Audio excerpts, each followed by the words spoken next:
বিসমিল্লাহির রহমানির রহিম। উপস্থিত সাংবাদিক ভাই বোনেরা,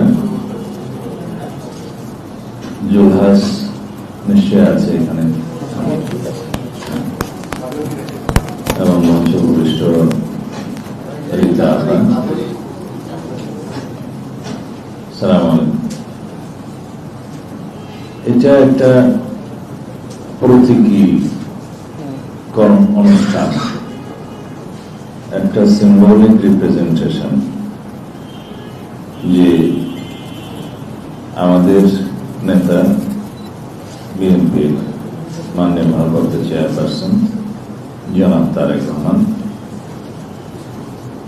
মেধার মূল্যায়নে তিনি কতটা সক্রিয় ভূমিকা রাখেন এবং ভবিষ্যতে রাখবেন, সেটার একটা প্রতীকী অনুষ্ঠান, কর্মসূচি এবং পদক্ষেপ হচ্ছে এটা।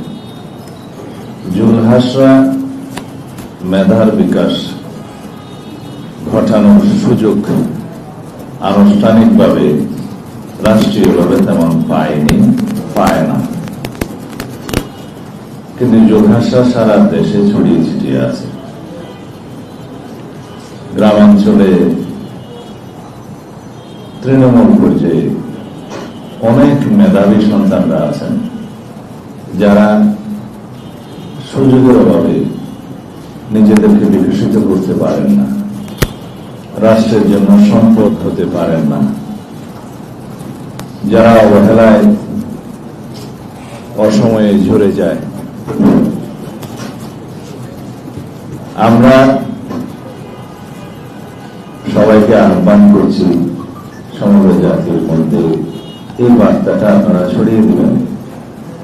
যেখানেই আপনারা মেধাবী সন্তানদের খুঁজে পাবেন যারা রাষ্ট্রীয় সুযোগ সুবিধা বঞ্চিত অথবা সমাজের সুযোগ সুবিধা বঞ্চিত, সুযোগ পেলে তারা তাদের মেধার বিকাশের মধ্য দিয়ে সমগ্র জাতির সম্পদে পরিণত হতে পারেন, সেরকম মেধাবীদেরকে আপনারা খুঁজে বের করবেন। আমাদের নেতা জনাব তারেক রহমান আরো একটি সংগঠনের মধ্য দিয়ে এবং বিএনপির ব্যানারেও সমগ্র দেশে মানবিক সাহায্য, পড়াশোনার জন্য মেধাবীদের সাহায্য, যারা অর্থাভাবে উচ্চশিক্ষা করতে পারছেন না তাদের দায়িত্বভার সহ অনেক অসহায় পরিবারের যারা বিভিন্নভাবে দুর্ঘটনার শিকার হয়ে মানবতার জীবনযাপন করছে, সেরকম অনেক পরিবারের দায়িত্ব নিয়েছে। আমাদের এই পদক্ষেপটি, ওনার এই পদক্ষেপটি সারা বাংলাদেশের মানুষের কাছে একটি বার্তা পৌঁছে দেয় যে বিএনপি রাষ্ট্রীয় ক্ষমতায় থাকুক বা না থাকুক, বিএনপি এবং তার সর্বোচ্চ নেতৃবৃন্দ সকল পর্যায়ে নেতৃবৃন্দ মানবতার সেবায়, মানুষের কল্যাণে, দেশের কল্যাণে এবং মেধার বিকাশে বিশেষত সক্রিয় ভূমিকা পালন করবে। সেটা আমাদের সাধ্য এবং সামর্থ্যের মধ্যে।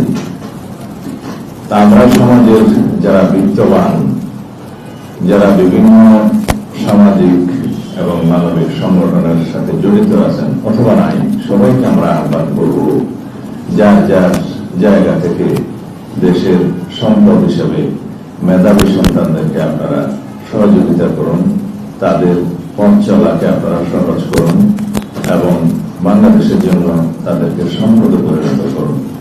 একটি জাতি তখনই এগিয়ে যায় যখন সেই দেশের ব্যক্তিত্বদের, যারা দেশের জন্য অবদান রেখেছেন, তাদেরকে সম্মান করে, সেই দেশের গুণীজনদের কদর করে, সেই কদর ভবিষ্যতে গুণীজনদের জন্ম দেয়। যে দেশে গুণীজনদের সম্মান থাকে না, সেই দেশে গুণীজন জন্মায় না। যে দেশে মেধার বিকাশের জন্য আমরা সুযোগ সৃষ্টি করব, সেই দেশে অবশ্যই মেধাবীরা রাষ্ট্রীয় সম্পদ পেয়ে এই রাষ্ট্রকে এগিয়ে নিয়ে যাবে। একটি শক্তিশালী মেধা সম্পন্ন রাষ্ট্র পৃথিবীতে সম্মানের সাথে দাঁড়িয়ে থাকে। আমরা খুব বেশি চেষ্টা করব লাইব্রেরি বিস্তারের মাধ্যমে, মেধার উন্নয়নের মাধ্যমে এই জাতিকে একটি মেধাবী দেশ রাষ্ট্রে পরিণত করা। যখন রাষ্ট্র মেধাবী দ্বারা পরিচালিত হবে, সেই রাষ্ট্র কখনো দুর্গত পরিচালিত হবে না। তা আমরা আপনাদেরকে ধন্যবাদ জানাই যে আপনারা অতিথিও এই জাতীয় অনুষ্ঠানগুলো সারা জাতির মধ্যে প্রচার করেছেন খুব গুরুত্বের সাথে। আশা করি এই উদ্যোগকেও আপনারা যথেষ্ট প্রচার দিবেন, যাতে আরো যোদ্ধাসরা যারা গ্রাম পর্যায়ে বিভিন্ন তৃণমূলে লোকচক্ষুর অন্তরালে আছে তাদেরকে আপনারা খুঁজে বের করুন। ইনশাআল্লাহ আমাদের নেতা জনাব তারেক রহমান, আমরা বাংলাদেশ জাতীয়তাবাদী দল সবসময় তাদের পাশে থাকবো। আমরা রাষ্ট্র ক্ষমতায় থাকি বা না থাকি, সকল সময়। ধন্যবাদ আপনাদের সবাইকে। আসসালামু আলাইকুম। এখন জুলহাসের হাতে আমাদের প্রধানমন্ত্রী ওর ওই প্লেনকে একটু মডিফাই করার জন্য একটু ইঞ্জিন কেনার আর্থিক অনুদান তুলে দেবেন। আমি জুলহাসকে মঞ্চে আসার জন্য অনুরোধ করছি।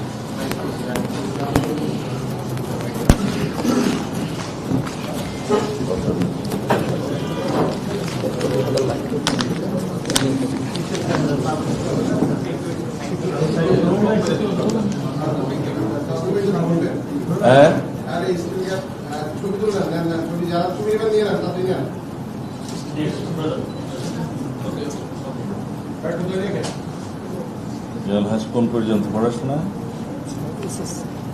আরো পড়তে চাইলে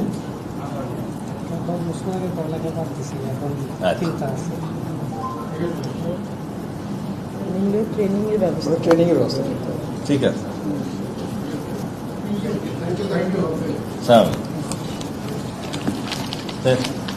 সবাইকে ধন্যবাদ জানিয়ে আজকে সবাই এখানে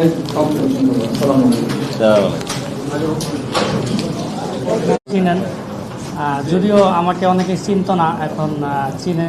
তো আমি আমার এই পরিশ্রমের সাথে এগিয়ে আসার জন্য বাংলাদেশ জাতীয়তাবাদী দলের চেয়ারম্যান জনাব তারেক রহমান মহোদয়কে আমার অন্তর থেকে ধন্যবাদ জানাই এবং আমি সবসময় তার কাছে কৃতজ্ঞ থাকব।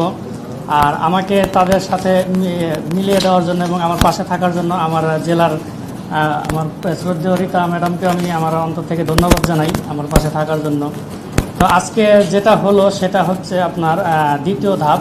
তো আসলে একজন মানুষ যখন আলোচনায় আসে সবাই তার পাশে থাকার অভিনয় করে, কিন্তু প্রকৃত যারা পাশে থাকে তাদেরকে আপনারা আজকে দেখতে পাচ্ছেন। তো আমি অবশ্যই কৃতজ্ঞ তাদের কাছে সবসময় এবং ভবিষ্যতে তাদের কাছে আমি কৃতজ্ঞ থাকবো।